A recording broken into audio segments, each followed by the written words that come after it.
हरे कृष्ण, राधे राधे। आप सब कैसे हैं? आप सब बिहारी जी की कृपा से सब अच्छे ही होंगे। तो आज का जो चरित्र है वो है नरसिंह जी का। नरसिंह जी हमारे ठाकुर जी के प्रिय भक्त रहे हैं। यह नरसिंह जी वह हैं जो कभी भी मतलब अ, जो भी कोई इंसान कंठी पहनता था, तिलकधारी करता था, वैष्णव तिलक लगाता था, उसकी बड़ी निंदा करते थे। ठीक है, उसके लिए बहुत मतलब अपशब्द का यूज़ करते थे। वैष्णव भक्ति शिरोमणि हुए और वही नरसिंह जी वैष्णव भक्ति शिरोमणि हुए हैं।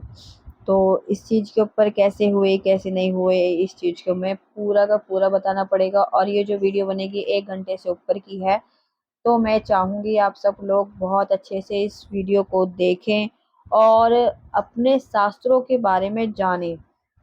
देखो, आजकल किसी के पास पढ़ने की फुर्सत नहीं है, लेकिन फिर भी अगर हम आपके लिए लेकर आ रहे हैं, सुना रहे हैं आपको, तो आप भी इनको सुनिए। और कल को आपसे कोई पूछने लग जाए तो आप भी किसी को बता सकते हैं। इसीलिए हम लोग इसको 2 भागों में डिवाइड कर देंगे। नरसिंह जी की जो चरित्र है उसको 2 भागों में डिवाइड करेंगे। जैसे 1 घंटे की वीडियो एक हो गई और 1 घंटे की अलग हो गई, क्योंकि जो इनका चरित्र है और वो बहुत बड़ा है। और सीरियसली बताऊँ तो इतना इतना इंटरेस्टेड है कि आप इसको सुनकर बोर भी नहीं होंगे। तो मैंने अपने ठाकुर जी विराजमान कर दिए हैं, क्योंकि जब भी हम भक्तों का चरित्र सुनाते हैं तो अपने ठाकुर जी को ज़रूर अपने सामने बैठाएं और उनको सुनाएं। तो इस टाइम मैं आपको भी सुना रही हूँ और अपने ठाकुर जी को भी सुना रही हूँ। तो ये जो लाइव वीडियो है ये बिल्कुल लाइव ही है, कोई ऐसा नहीं है कि मैंने इसके अंदर एडिटिंग करी है, नहीं। मेरे ठाकुर जी विराजमान हो चुके हैं। तो अब हम स्टार्ट करते हैं, तो शुरू करते हैं। पहला जी है नरसिंह जी का गृह त्याग। उन्होंने गृह को क्यों त्यागा, ठीक है। तो शुरुआत करते हैं। भक्त वर्ग। श्री नरसिंह जी गुजरात गुजरात के जूनागढ़ नगर के निवासी थे। 5 वर्ष की अवस्था आपके माता पिता स्वर्गवास हो गया था। नरसिंह जी के 5 वर्ष के थे जब उनके माता पिता जी का स्वर्गवास हो गया था। घर में एक भाई वंशीधर और भाभी थी। वह अति क्रोधी और स्वाभाविक थी, मतलब गुस्से वाली थी। किसी दिन आप इधर उधर घूम फिर कर आए और भाभी से पीने के लिए जल मांगा। वह मन ही मन जल भून गई और बोली, तुम बड़ी भारी कमाई करके आए आए हो ना, इसीलिए तुम्हें जल पिलाएं। बिना बिना कैसे काम बनेगा, मतलब बिना काम करे कैसे काम बनेगा, अपने आप जल लाकर पियो। भाभी ने जब इस प्रकार का जवाब दिया तो घोर अपमान अनुभव करके श्री नरसिंह जी का बिना जल पिए घर से निकल के चले गए और जंगल में जाकर शिवजी जी के मंदिर पर पड़ गए। मानो अपने शिव की शरण में जाकर अपना दुख निवेदन किया और स्थिर स्थिर चित्त से अपने शिव का ध्यान किया। ठीक है। अब शिव शंकर जी के मंदिर पर बिना कुछ खाए पिए पड़े पड़े 7 दिन बीत गए नरसिंह जी को। तब श्री शिवजी जी ने विचार किया कि यदि कोई आदमी किसी शूद्र या गरीबी के द्वार पर जाकर पड़ जाता है तो वह भी उसकी खबर लेता है, दुख दर्द की मतलब पूछताछ करता है। फिर मैं भी तो देवों का देव महादेव हूँ, मुझे इसकी खबर लेनी चाहिए। ऐसा विचार कर भगवान शिव शंकर जी प्रथम तो श्री नरसिंह जी की भूख प्यास को सर्वस्व दूर कर दिया। उसके बाद साक्षात प्रकट होकर दर्शन देकर बोले, बस वर मांग लो। श्री नरसिंह जी ने कहा, प्रभु मैं वर मांगना नहीं जानता हूँ, फिर भी यदि आप कुछ देना चाहते हो तो सोच समझ कर यह वस्तु दीजिए जो आपको सबसे अधिक प्यारी है, वह मुझे दीजिए। अब शिवजी जी को शिवजी जी को सबसे अधिक प्यारी कौन है? शिवजी जी को सबसे अधिक प्यारी हमारी श्री कृष्ण जी है। तो इनसे प्यारी इनके लिए कुछ भी नहीं है शिवजी जी के लिए। तो अब इनको ये लगा शिवजी जी को कि इसने तो मेरे से मेरे प्यारे को मांग लिया। उनको लगा कि शायद ऐसी कोई धरती की कोई वस्तु मांगेगा, पर नहीं, उन्होंने तो सबसे प्यारी तो शंकर जी को अपने कृष्णा जी हैं, तो उन्होंने उनको कृष्णा जी को मांगा। ठीक है। तो यह सुनकर शिव शंकर जी सोच विचार में पड़ गए कि जो मेरी प्रिय वस्तु है उसका रहस्य तो मैं अपनी प्राण प्रिय श्री पार्वती जी को भी कहने में डरता हूँ, और वेद नैति नैति कहकर उसका वर्णन करते हैं। आप यदि इसे अपनी प्रिय वस्तु नहीं देते हो तो मेरा वर मांगो, यह बोलना झूठा पड़ जाएगा। ऐसा विचार कर श्री शंकर जी ने उन्हें अपना सा श्री कृष्ण प्रेम प्रदान किया, और श्री नरसिंह जी को सुंदर सखी रूप बनाकर शंकर जी ने भी सखी का रूप बनाया, और नरसिंह जी को भी सखी का ही रूप बनाकर, क्योंकि हमारे श्री कृष्ण का जो वैकुंठ है, जो वृंदावन है, यहाँ पे जितने भी आप जेंट्स जाते हैं या लेडीज जाती हैं, यहाँ पे सब सखी रूप में जाती हैं। जेंट्स सोचे कि मैं मर्द हूँ तो मैं मर्द बनकर जा रहा हूँ, तो नहीं, यहाँ पे सब सखियां हैं, और मर्द जो है हमारे सिर्फ एक श्री कृष्ण कन्हैया ही हैं। ठीक है, तो सखी रूप प्रदान कर स्वयं वह त्रिलोचना सखी रूप धारण कर साथ साथ नित्य श्री वृंदावन धाम में आए।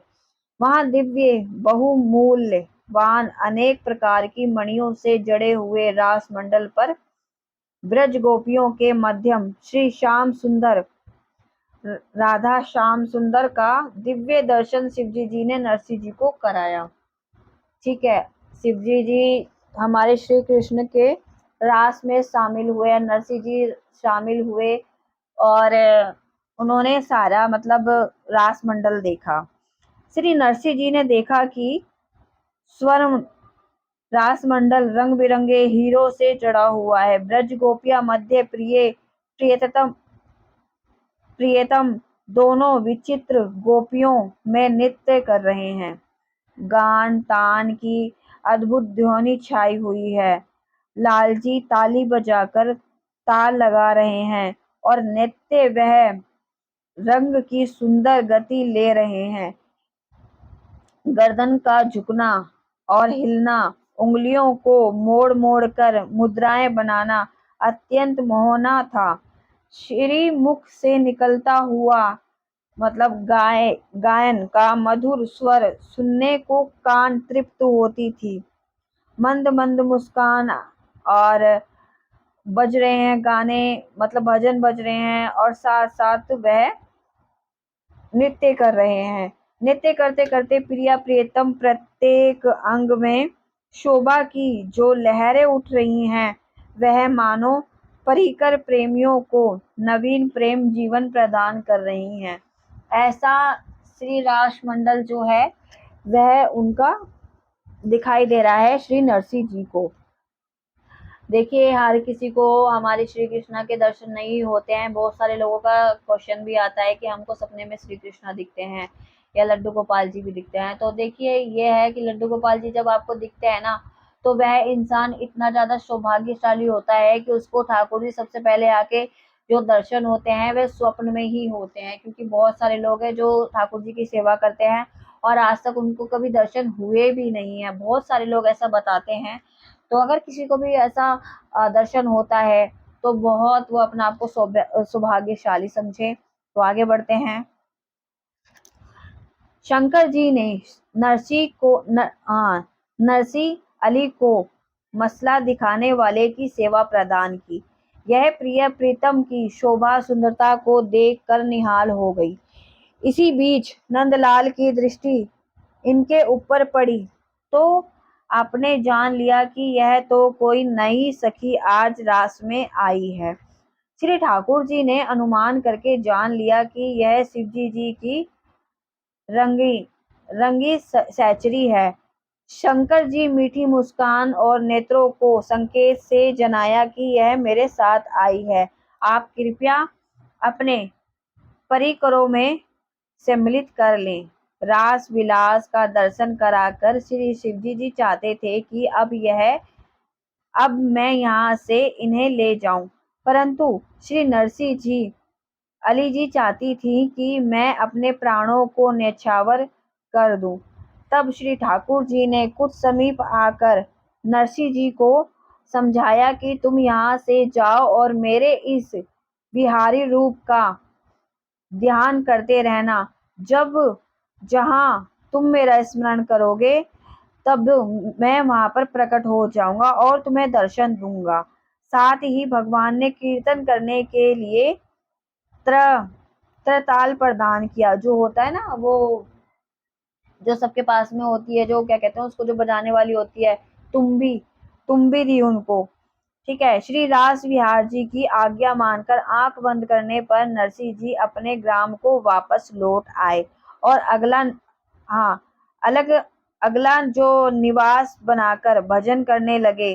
परंतु रास विहार लीला के दर्शन करने की चपटी इनके मन में लगी रहती थी। कुछ दिन बाद एक ब्राह्मणी पुत्री मणिका गौरी से आपका विवाह हो गया, मतलब नरसी का विवाह हो गया मणिका गौरी से। उनके उससे 2 पुत्रियां और कुंवरबाई, रत्नाबाई और एक पुत्र सामलदास हुआ। गृहस्थ आश्रम में रहते हुए भी अपने संसार में श्री हरि की भक्ति का खूब प्रचार प्रसार किया। बहुत से संत महात्मा आपके यहाँ नित्य ही आते जाते रहते। उनकी श्रद्धा भाव पूर्वक सेवा करके आप उन्हें अपार सुख प्रदान करते। नित्य हरिनाम लीलाओं का संकीर्तन करते हुए आप भक्तों को प्रसन्न करते। श्री ठाकुर जी को पधार कर उनके नित्य नियम से वैष्णव विधि विधान के अनुसार सेवा करते थे। नरसिंह जी के ऐसे पवित्र आचरणों से इनकी महिमा बढ़ती चली गई और इससे जितनी विप्र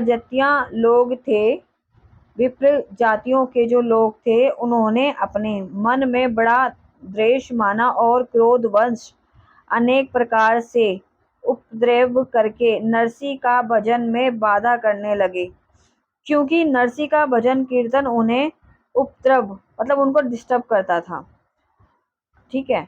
वह अपने मन में जरा भी विचार नहीं करते थे कि नरसिंह भक्त है। इधर परम विवेकी नरसिंह जी श्याम सुंदर की रूप मधुरी के सागर में निरंतर डूबे रहते थे। उनको मतलब अपना कोई होश ही नहीं रहता था कि मैं कहाँ हूँ कहाँ नहीं हूँ। बस वह तो मतलब अपने उसके अंदर डूबे रहते थे। उनको कोई मतलब नहीं था दीन दुनिया से। वह तो सिर्फ और सिर्फ अपने सांवरे के कीर्तन में हमेशा डूबे रहते थे। उनको नहीं लगता था कि मतलब कोई आ रहा है जा रहा है, उनसे कोई मतलब नहीं था।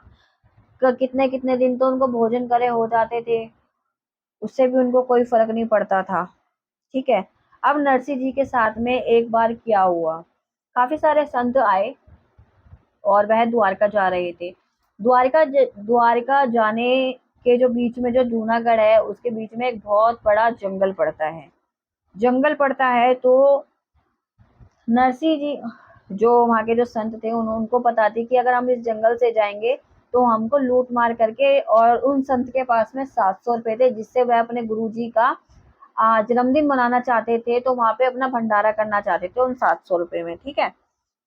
तो अब क्या हुआ, अब उन्होंने सोचा कि ये तो इतना बड़ा घन मतलब बहुत ज्यादा बड़ा जंगल है, यहाँ तो हमें लूट लेंगे। इससे अच्छा हम यहाँ पे कोई भक्त देखते हैं जो हमें यहाँ पे हुड्डी लिखवा दे। ठीक है। तो वह गए और वहां पे आसपास पूछा जूनागढ़ में कि भाई यहाँ पे कोई ऐसे सत्संग है जिनकी जान पहचान द्वारिका में हो, हमें हुड्डी लिखवानी है। तो हुड्डी क्या होती है कि जैसे मान लीजिए वह लोग नरसिंह जी को अपने 700 रुपए जो है वो दे देंगे, और नरसिंह जी का जो वहां पे द्वारिका में जान पहचान के लोग हैं उनके लिए लिख देंगे कि भाई मैंने इनसे पैसे लिए हैं, आप इनको दे देना, ऐसे करके। ठीक है। तो इसको जान पहचान हुड्डी कहा जाता है। तब वहां पे फिर ये बात हुई। ठीक है। तब किसी ने बताया कि यहाँ पे नरसिंह जी हैं, और जिसने बताया वो चाहता था कि नरसिंह जी की बेइज्जती हो। इसी के कारण बस उसने बताया कि यहाँ पे नरसिंह जी हैं जिनकी द्वारिका में बहुत अच्छी जान पहचान है। अब संत उसके पास में चले गए, नरसिंह जी के पास में। नरसिंह जी के पास में जब वह गए तो नरसिंह जी को बोले कि आपकी जान पहचान है द्वारिका में, तो हमारी हुड्डी लिखवा दीजिए। नरसिंह जी ने बहुत मना किया, जी मैं तो सिर्फ और सिर्फ अपने ठाकुर जी की दास हूँ, मैं कोई हुड्डी वुड्डी नहीं जानता, ना मैं लिखता। लेकिन फिर भी उन्होंने बहुत ज़्यादा बोला, तब उन्होंने लिखा। ठीक है, लिखने के बाद में फिर वो वहाँ चले। अब इसके ऊपर मैं विस्तार पूर्वक बताती हूँ, इतना मैंने बता दिया क्योंकि जहाँ से मैं फिर स्टार्ट करूँगी वहाँ से ही सब बीच में नहीं होगा। तो अब आगे हम लोग करते हैं। ठीक है, अब ठाकुर जी क्या बनकर आएंगे नरसिंह जी के पास में, वो सुनिएगा। एक बार की बात है, तीर्थ यात्रा करते हुए कुछ साधु संत जूनागढ़ पहुंचे और बाजार में जाकर पूछने लगे कि यहाँ कोई ऐसा महाजन है क्या जो हमें हुड हुड्डी लिख दे हुंडी लिख दे, क्योंकि मार्ग में लुटेरों का भय है। हमको द्वारका जाना है। जो लोग नरसिंह जी से दोष करते थे, उन्होंने कहा कि यहाँ के सबसे बड़े प्रसिद्ध महाजन नरसिंह जी हैं, उनकी हुंडी चलती है। ऐसा कहकर उन्होंने आ, दोषों के साथ जाकर नरसिंह जी का घर बतला दिया और इन साधुओं संतों को वैसा ही किया। नरसिंह जी ने संतों को छाती से लगा लिया और विनती करते हुए बोले, मेरे बड़े भाग्य हैं जो आप लोगों ने आकर दर्शन दिए। आप लोग आज्ञा दें, मेरा मेरा सौभाग्य है अपार निछावर मतलब आप पर अपना सब कुछ निछावर करता हूँ। श्री द्वारका की यात्रा करने वाले साधुओं ने गिनकर 700 रुपये का डेरा नरसिंह जी के आगे लगा दिया और तथा उनके चरणों में प्रणाम करके बार बार प्रार्थना करने लगे कि हमें 700 रुपये की हुड्डी लिख दीजिए। ठीक है, हमें द्वारका जाना है। आप समझ गए कि इन्हें इन्हें किसी की मतलब किसी ने बहका दिया है और उसने प्रेरणा श्री द्वारिकानाथ जी की है। इस बहाने से भगवान संत सेवा के निमित्त रुपए मेरे पास भेजे हैं। यह विचार कर श्री नरसिंह जी ने उन संतों की इच्छा पूर्ति और हुड्डी लिख दी तथा कहा कि मेरे महाजन श्री सावल साहाजी हैं। सावल साहाजी कौन? द्वारिका नाथ जी का नाम भी सावल साहाजी है। ठीक है, ये सावल साहाजी पड़ा है इनका नाम, जो उन्होंने हुड्डी लिखकर और जो नरसिंह जी की इन्होंने मदद करी है उससे इनका नाम जो है वह सावल सेठ पड़ा है। तो सावल सेठ, हाँ, सावल सेठ की कोठी ढूंढते ढूंढते थक गए। हाँ, ये ना, श्री सावल साहाजी बड़े उदार हैं। उनके उन्हीं के हाथ में आप हुड्डी दीजिएगा और उनसे हुड्डी के रुपए लेकर लेकर निष्कास होकर कार्य कीजिए। ठीक है, हुड्डी लेकर संत महात्मा द्वारिकापुरी पहुंचे। वहां जाकर बाजार में सावल साहब की कोठी ढूंढते ढूंढते थक गए और भूखे प्यासे अत्यंत व्याकुल हो गए, परंतु सावल साहब की कोठी का पता नहीं चला, जबकि 2 दिन हो चुके थे। तब यह लोग नगर से बाहर निकल के आए। आशा टूट गई, उनको लगा कि हमारे 700 रुपये तो गए, अब हम अपने संतों का वहां पे भंडारा कैसे करेंगे। अंत अपार दुख सागर में वह डूब गए। संतों को दुखी देखकर श्री नरसिंह जी की हुड्डी चुकाने के लिए श्री द्वारिकाधीश भगवान सेठ का रूप धरकर कंधे पर रुपयों से भरी थैली रखकर संतों के निकट पधारे और बोले, श्री नरसिंह जी की हुड्डी किसके पास है? जिसके पास हो वह आकर अपने रुपए गिनकर ले ले। संतों ने कहा, अजी सेठ जी, हम लोग आपको बाजार में ढूंढते ढूंढते हार गए पर आप नहीं मिले। सावल साहब बोले, आपको रुपए देने में इतना विलंब हुआ, अंत हमें भी लज्जा लग रही है। विलंब का कारण यह है कि मैं बाजार में नहीं मिलता हूँ, मेरा निवास एकांत में है और इस बात को कोई कोई भगवान के भक्त ही जानते हैं। ये लीजिए अपने रुपए और उसने उनसे अपना कार्य कीजिए। यह कहकर भगवान ने हुड्डी लेकर रुपए दे दिए और उसके उत्तम चिट्ठी लिखी कि मेरे पास रुपए की कमी नहीं है, आप बार बार हुड्डी लिखकर भेजा करें। संत जन द्वारिकापुरी दर्शन करके लौटे और नरसिंह जी को सावल साहब की चिट्ठी दी। उसे पाकर नरसिंह जी प्रेम आनंद में डूब गए और उन्होंने संतों को गले से लगा लिया। हमारे ठाकुर जी जो हैं उन्होंने कहा कि नरसिंह जी, जितने भी संत आपके पास में आए हुड्डी लिखवाने के लिए, आप लिख लिख कर बेचते रहिए। मेरे पास में पैसे की कोई कमी नहीं है, और आप जो भी संत आपको पैसे दे के जाएंगे उससे आप अपना गुजारा करते रहना, है ना का ठाकुर जी। तो फिर उसके बाद में नरसिंह जी ने अपनी हुड्डियां लिखनी शुरू करी। उधर सावल शाह जी ने उनको पैसे देने शुरू कर दिए, जो भी वहां पे संत आते थे। ऐसे ही कर करके नरसिंह जी भी अपना अच्छी तरीके से मतलब करने लग गए। ठीक है। अब इस बीच में क्या होता है, हाँ, नरसिंह जी जो थे ना, वह एक आश्रम में रह रहे थे। जब उनके बच्चे भी हो गए और उनका विवाह भी हुआ, तब तक वो आश्रम में रहे। अब उन्होंने सोचा मैं आश्रम में कब तक रहूंगा। आश्रम में उनको भगवान के पार्षद जी मिल गए। अब पार्षद जी ने कहा कि हमको ना नरसिंह जी आपकी पूजा पाठ देखकर हमको बहुत खुशी हुई है, तो मैं ना आपको कुछ देना चाहता हूँ। उन्होंने कहा क्या?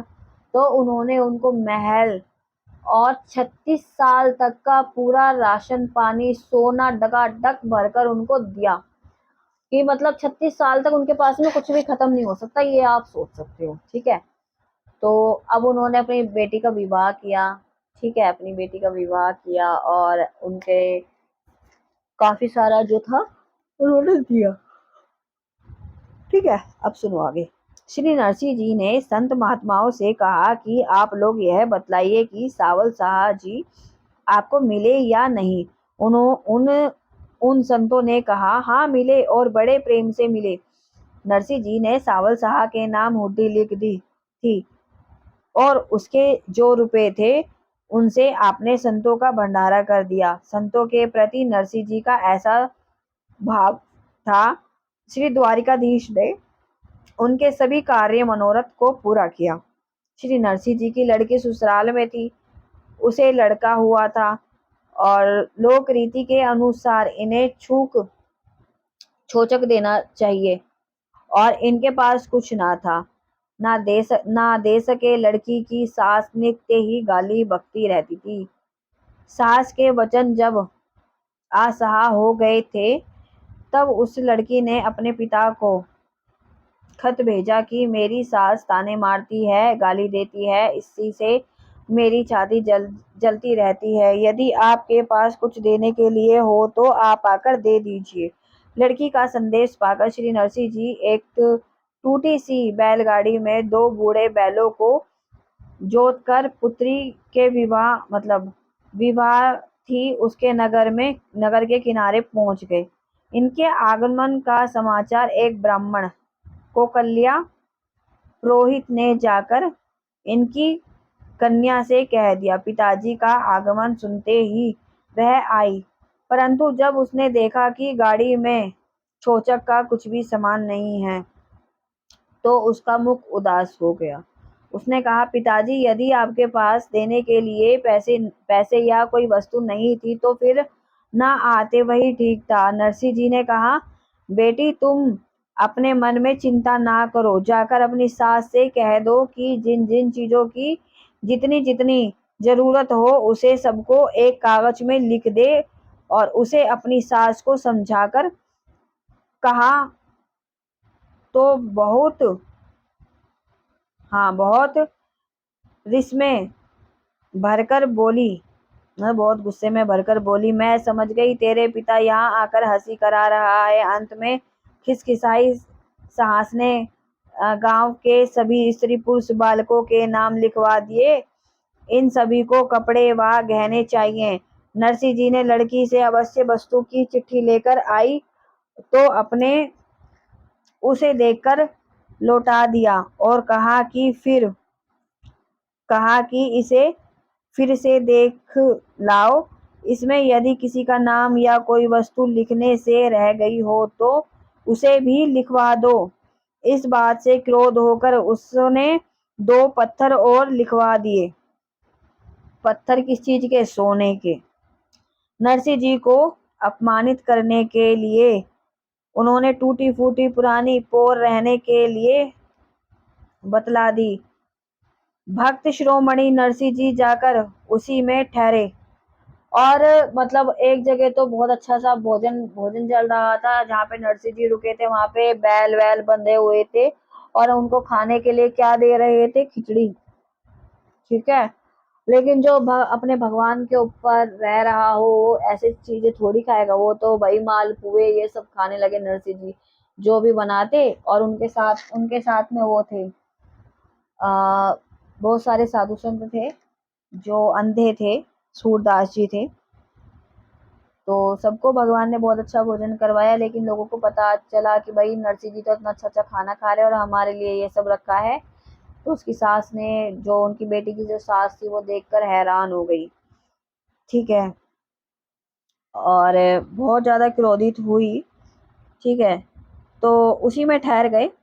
निवास स्थान को देखकर बहुत प्रसन्न हुए। सास ने खो, खोलता हुआ जल इनके स्नान के लिए भेज दिया। इसी बीच में वर्षा वर्षा हुई, जिससे जल शीतल हो गया।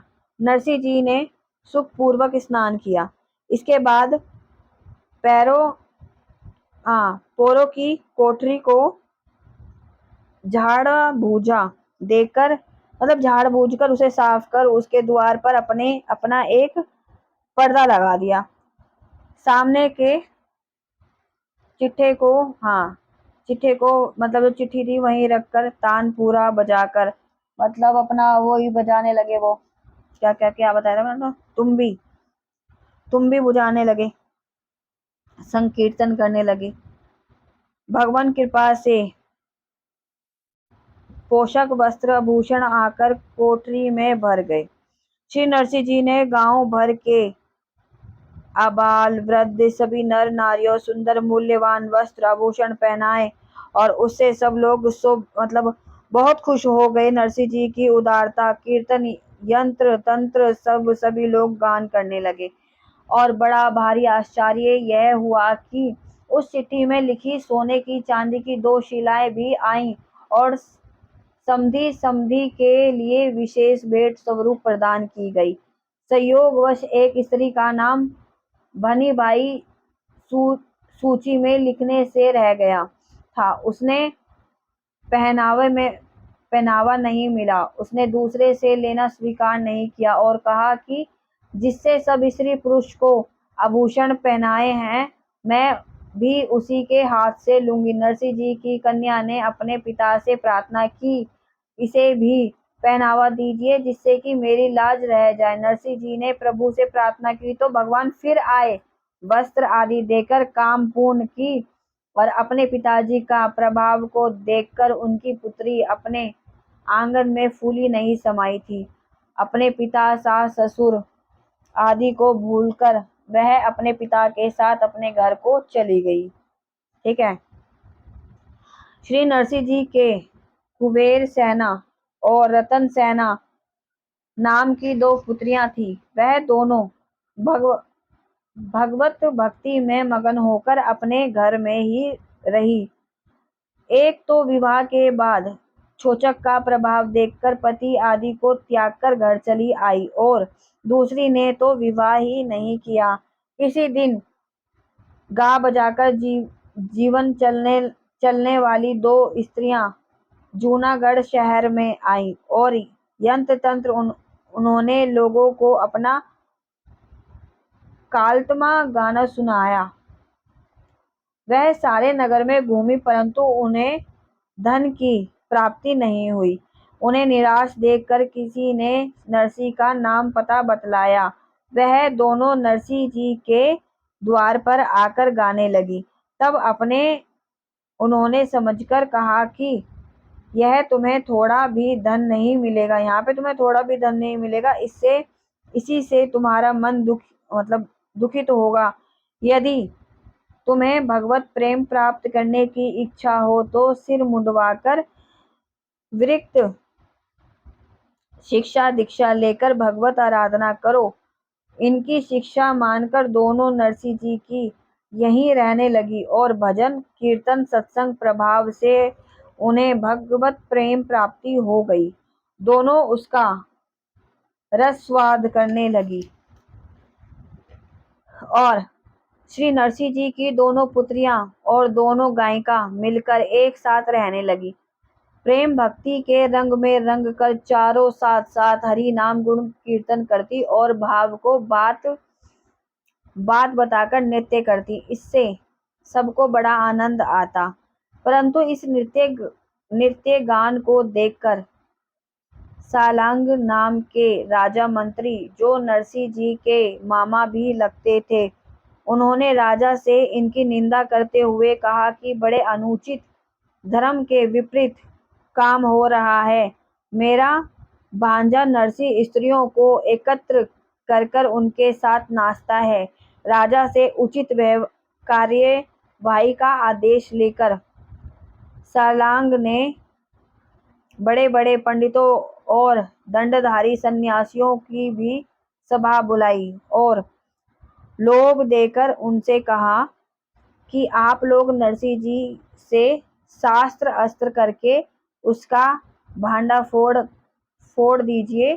शास्त्र विरुद्ध अधर्मी सिद्धि करके हम उसे अपने राज्य से बाहर निकाल देंगे। राजा की आज्ञा से 4 सिपाही आए और नरसिंह जी से बोले, आप राज दरबार में चलिए, राजा साहब ने आपको बुलाया है। वह पंडितों की सभा में आपसे कुछ शास्त्र विचार करना चाहते हैं। यह सुनकर नरसिंह जी ने उन चारों लड़कियों को साथ लेकर भगवत प्रेम में मगन होकर श्री हरि कीर्तन करते हुए, नाचते गाते हुए राज दरबार पहुंचे। राजसभा में उपस्थित पंडितों ने उनसे पूछा कि आप इन स्त्रियों के साथ नाचते गाते हैं, उन्हें साथ लिए फिरते हैं, यह भजन साधन की कौन सी रीति है? नरसिंह जी ने कहा, आप लोगों ने वेद शास्त्र पढ़े हैं, परंतु पढ़ लिख कर भी आप भगवत भक्ति की गंध से दूर हैं। आप लोगों को मालूम होना चाहिए कि भजन सत्संग में स्त्री पुरुष का एकत्र होना कदापि निंदनीय नहीं है। श्री नरसिंह जी के सच्चे उत्तर से विरोधी पंडित मौन हो गए। इसी बीच सभा में उपस्थित एक भक्त ब्राह्मण ने कहा, राजन, जब ये अपनी बेटी के यहाँ छोचक देने गए थे, उस समय मैंने अपनी आंखों से इनका प्रभाव देखा था। ऐसा कहकर उसने उमंग में भरकर छोचक की कथा विस्तार पूर्वक वर्णन सुनाई। इसे सुनकर राजा बहुत प्रभावित हुआ और नरसिंह के चरणों में गिर पड़ा और प्रार्थना करते हुए बोला, आप अपने घर को जाइए और सुख पूर्वक रहिए। आपके सर्वेश्वर प्रभु को अपने वश में रखा है। उन्हीं के भक्ति भाव में श्रद्धा संकीर्तन करते रहिए। भक्त श्रेष्ठ नरसिंह जी के भगवान के मंदिर में श्री विग्रह के साथ समक्ष जब सुंदर केदार राग बड़े उत्साह के साथ गाते थे, तो उस समय भगवान के कंठ की फूल माला अपने आप टूटकर रसिक शेखर के वक्त स्थल पर आ जाती थी। आशीर्वाद प्रसाद रूप माला को अपने हृदय में धारण कर श्री नरसिंह जी कृत्य होते थे, खुश होते थे और उनसे दोष करने वाले भगवत मुख, जो भगवान को नहीं मानते थे, अपने स्वभाव से दुख पाते थे। ठीक है। दोषी दुष्टों ने जाकर राजा को सिखाया पढ़ाया कि नरसिंह की भक्ति का जो प्रभाव चारों ओर फैला है, उसमें सच्चाई कुछ भी नहीं है। नरसिंह कच्चे डोरे में फूल की माला को वाकर भगवान को पहनाता है और वह अपने फूलों की भार से टूट जाती है और प्रचार यही किया जाता है कि केदार राग पर रीझ कर भगवान उसको वह माला देते हैं। राजा की माता भगवत भक्त थी, उन्होंने भगवत भक्त में विश्वास था, इसीलिए उन्होंने अपने पुत्र राजा से कहा, तुम इन विमुख की बातों में बिल्कुल भी ना आओ और ध्यान से सुनो। परंतु अहंकारी राजा माता की बात नहीं मानी। एक दिन राजा उस मंदिर में गया जहाँ नरसिंह जी केदार राग गाकर माला प्रसाद प्राप्त करते थे। उसने बहुत मजबूत रेशम की बनवाई माला बनवाई मजबूत रेशम की और बटवाकर उसे डोरा बनवाया। फिर उसने फूल माला को भगवान जी को पहनाया, उसे भगवान को धारण करवाया। कहा कि अब केदार राग गाइए, सबको मालूम पड़ जाएगा। नरसिंह जी नित्य नियम अनुसार स्वर को साध केदार राग छोड़कर दूसरे दूसरे राग गाया, परंतु माला टूटकर नहीं गिरी। नरसिंह जी के लगातार गाने पर भी माला नहीं टूटी। तब शिकायत करने वाले विमुख लोग मन ही मन में बड़े प्रसन्न हुए। इधर नरसिंह जी नई नई भाव भारी बहुत अच्छे अच्छे उनको गायन सुनाए। श्री प्रभु के सामने कहने लगे कि आप निश्चिंत होकर अपने गले में माला धारण किए रहिए और भक्तों को मार खाने दीजिए। मारते हैं तो मारने दीजिए। वस्तु बात यह भी थी कि नरसिंह जी जिस नगर में रहते थे उसमें धरीणधारा नाम के एक साहूकार था। नरसिंह जी के उसके पास केदार राग गिरवी रखा आए थे। उसने 2 ब्याह किए थे। उन 2 स्त्रियों बड़ी वाली भगवत भक्त थी।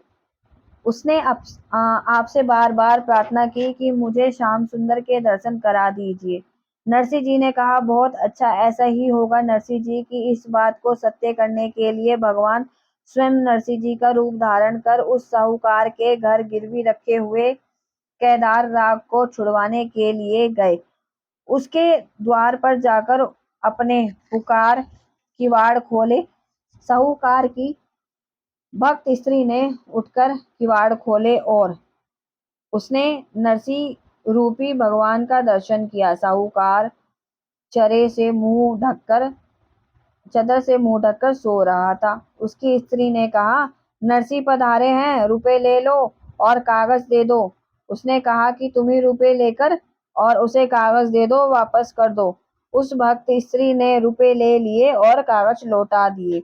इस प्रकार भगवान ने गिरवी रखा हुआ केदार राग को रुपए देकर छुड़वाया और रुपयों की रसीद तथा गिरवी पत्र को लाकर नरसिंह की गोद में डाल दिया और उसे देखकर अत्यंत प्रसन्न हुए। उमंग पूर्वक केदार राग उठे।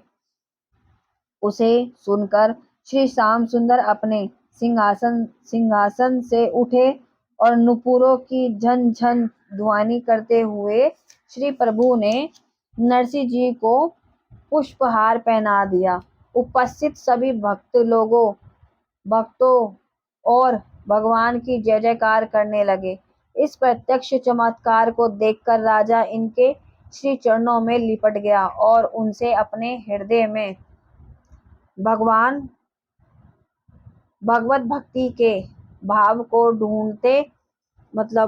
ढूंढते धारण किया। इससे जितने भी दोषी लोग थे जो नरसिंह जी का बुरा चाहते थे, उन सब की वहां पे बहुत लज्जित हुए, बहुत ज्यादा उनकी बेइज्जती हुई जब भगवान ने साक्षात आके वहां पे दर्शन दिए और नरसिंह जी को अपने हाथों से ही उन्होंने माला पहनाई। ठीक है, अब है यहाँ पे भगवान श्री कृष्ण तथा रुक्मणी द्वारा नरसिंह के पुत्र का विवाह संपन्न कराना। ठीक है, तो इसको भी हम कर लेते हैं। हाँ, एक ब्राह्मण ने अपनी कन्या की सगाई करने के लिए अपने पुरोहित को भेजा। उसने बहुत से ब्राह्मण बालक देखे, परंतु उसे कोई पसंद नहीं आया। इसी बीच किसी ने बताया कि नरसिंह जी के एक सुंदर बालक है, उसे भी देख लो। उसे देखते ही पुरोहित जी उस पर रीझ गए, मतलब उसको पसंद आ गई। परंतु ही उन्होंने झोली से अक्षत निकालकर तिलक कर दिया।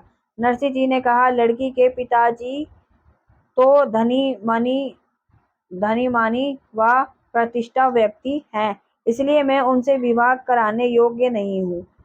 उस पुरोहित ने कहा, अजी श्री भक्त जी, आप कैसे बात करते हैं? आप तो सब प्रकार से योग्य हैं और श्रेष्ठ हैं। मैंने समझा बुझाकर तिलक करके मंद मेहता जी की कन्या से संबंध पक्का कर दिया है। परंतु जब ब्राह्मण ने अपने यजमान कन्या के पिता से यह बात बताई तो सुनते ही उसने माथा ठोक कर कहा, अरे वहां तो तालकुट निधन ब्राह्मण है। तुमने मेरी पुत्री को कुएं में डुबा दिया। शीघ्र जाओ और तिलक को लौटा लाओ। मुझे उस लड़के के साथ अपनी कन्या का विवाह नहीं करना है। यह सुनकर पुरोहित मन में कष्ट हुआ। पुरोहित जी ने अपने यजमान से कहा, पहले आप मेरी इस दाहिनी हाथ दाहिने हाथ के अंगूठे को काट कर फेंक दीजिए। उसके पश्चात आप यह कहिए कि तिलक को लौटा लाओ। आप जरा सोचिए सोचिए तो जब मैंने सोचा विचार कर तिलक कर दिया, फिर आप कैसे कहूँगा कि वापस कर दो। लड़की के माता पिता यदि सभी अत्यंत दुखों में भरकर बोले, हम समझ गए, इस लड़की के भाग्य ही ऐसा है। अब तो लड़की को सुखी करने का यही एक उपाय है कि जब वह बारात लेकर विवाह करने आए तब हम उन्हें बहुत सा धन दहेज में देंगे। कुछ दिन बाद जब लगन पत्रिका भेजने का समय आया तब पुरोहित जी ने लिखकर उसे लाकर नरसिंह जी को दे दिया। नरसिंह जी उसे देखा भी नहीं और जाकर अपने ठाकुर जी के पास में रख दिया। नियम अनुसार करताल बजाकर कीर्तन करने लगे। विवाह माघ शुक्ल पंचमी के केवल 4 दिन शेष रह गए, तब भी नरसिंह जी को उसकी कोई भी चिंता नहीं थी। तब भगवान श्री कृष्णचंद्र रुक्मणी जी के साथ में पधारे। प्रेम से वि, मतलब विभोर होकर आप दौड़कर श्री भगवान से मिलने और श्री चरणों में दंडवत प्रणाम किया। श्री नरसिंह जी ने श्री रुक्मणी जी के समस्त भगवान श्री कृष्ण के आते ही विवाह उत्सव चहल पहल आरंभ हो गई। जहां तहां विविध प्रकार के व्यंजन बनने लगे। महिला मंगल गान करने लगी। घोड़ी पर वर को चढ़ाया, नगर में भ्रमण करवाया। उसके बाद जोनर जोनर हुई, जिसमें असंख्य मनुष्यों ने आकर खूब अच्छी तरह से भोजन किया। समान घाट जाए, नरसी की हंसी हो जाए, और इस विचार से ब्राह्मण लोग भोजन करके पार मतलब पा पार प्रसाने नाम पर गठियों को बांधकर ले जाने लगे। परंतु सभी वस्तुएं भंडार में इतनी भारी थी कि उन्हें समाती नहीं थी। इतना ज्यादा कर दिया था हमारे प्रभु ने, इतना ज्यादा कर दिया था कि चाहे कोई कितना भी ले जाए, किसी को कोई फर्क ही नहीं पड़ेगा। ठीक है। इसके बाद मुक्तिमणि रतन रतन जड़ित हाथी, घोड़े, ऊंट, पालकी आदि वाहनों से युक्त नरसिंह जी की बारात सजी। उनके लड़के की बारात सजी। जब बारात चल पड़ी तब ठाकुर जी ने नरसिंह का हाथ पकड़कर कहा, आप बारात के साथ चलो, मैं गुप्त रूप में सब प्रकार से देखभाल करता चलता हूँ। नरसिंह जी ने कहा, प्रभु तुम जानो और तुम्हारा काम जाने, जो चाहो सो करो। मुझे तो आनंद इसी में है कि आप इस सुंदर स्वरूप के हृदय में धारण कर लूं और कमर कस कर हाथ में करताल लेकर आपके गुण गाऊं। तब भगवान ने विचार किया कि इसने कुछ होने वाला नहीं है। संपूर्ण कार्यभार अपने ऊपर ले लिए। बारात चढ़ाकर समधी के गांव पहुंच गई। चारों ओर यंत्र तंत्र स्वत बराती लोग शिवली लगाकर ठहर गए। इस बीच जिसने सगाई की थी वह पुरोहित बारात देखकर आ गया। वह अपने मन में फूला नहीं समा रहा था। प्रेम विला होकर यजमान से बोला, आपके पास जितनी राशि है उससे बारात के घोड़े की घास का भी पूरा नहीं पड़ेगा। जाकर देखिए, नगर के चारों ओर बारात ही बारात भरी हुई है। बारात का विचित्र विवरण पाकर बेटी का बाप भी बारात देखने आया। देखकर उसका सब अभिमान दूर हो गया। उसने पुरोहित का आश्चर्य लिया और बार बार प्रार्थना की कि आप कृपा करके मेरी लाज रख लीजिए, मैं आपकी शरण हूँ। पुरोहित ने उससे कहा, आप श्रद्धा पूर्वक नरसिंह जी के चरणों को पकड़ लीजिए और मुझ पर दया कीजिए। ऐसी उनसे प्रार्थना कीजिए तो सब काम बन जाएंगे और कोई मार्ग नहीं है। यह सुनकर आंसू में आंसू भरकर नरसिंह जी के चरण कमलों को पकड़कर कन्या के पिता ने प्रार्थना की, प्रभु मुझ पर कृपा कीजिए। नरसिंह जी की छाती से छाती लगाकर मिले, श्याम सुंदर के मुख्य चंद्र का दर्शन कराया और कहा कि आप अपना भार इन्हें सौंपकर निश्चिंत हो जाइए। भगवान श्री कृष्ण ने कन्या पक्ष का सारा कार्यभार बलराम जी को सौंप दिया। बड़े समोहरत के साथ नरसिंह जी के पुत्र का विवाह हुआ। घराती बराती भक्ति भाव से विभोर हो गए। मतलब ठाकुर जी हमारे लिए इतना करते हैं कि हम खुद भी नहीं सोच सकते। और अभी मैं सच्ची बताऊं तो इस चरित्र को पढ़ते पढ़ते मैं खुद भावुक हो चुकी हूँ कि मतलब ठाकुर जी अपने भक्तों के लिए क्या क्या नहीं बने। ठाकुर जी अपने भक्तों के लिए जो मतलब बीमार भी हो गए थे उनके जाके गंदे वस्त्र धो रहे हैं, उनके लिए खाना बना रहे हैं। हमारे ठाकुर जी मतलब सब कुछ हैं, लेकिन फिर भी लोग नहीं समझ पाते। फिर भी लोग दिखावे के चक्कर में इस दुनिया में इतने ज्यादा जंजाल में फंसे हुए हैं कि लोग और क्वेश्चन आंसर और करते हैं कि भगवान है तो दिखते क्यों नहीं है, भगवान है तो ऐसा क्यों नहीं करते, भगवान है तो वैसा क्यों नहीं करते। अरे भगवान तो तुम्हारे अंदर ही है। अगर अभी वह निकल जाए तो तुम्हारा जो शरीर है वह अभी खत्म हो जाएगा। इसलिए अपने प्रभु पर इतना विश्वास तो रखिए ना कि वो आपको कभी डूबने नहीं देंगे। इसीलिए नरसिंह जी की इस भक्त चरित्र से हमको यही सीखने को मिलता है कि चाहे कैसी भी परिस्थिति आ जाए, कैसा भी रास्ता आ जाए, कैसा भी मोड़ आ जाए, अपने ठाकुर जी को, अपने भगवान पर से कभी भी विश्वास नहीं तोड़ना चाहिए। और सेकेंडली मैं यही कहूंगी कि नरसिंह जी एक वो इंसान थे जो कोई तिलक लगाता था या कोई कंठी पहनता था उसकी निंदा करते थे। और वह देखो कितने बड़े भक्त कहे गए हैं कि जो श्री कृष्ण के उन्होंने पता नहीं कितनी बार दर्शन किए हैं साक्षात, कि हम तो गिनती भी नहीं कर सकते। और नरसिंह जी को चिंता नहीं होती थी। वो कहते हैं ना कि जिसने पेट बनाया है तो पेट भरने का भी रास्ता वही बनाएगा।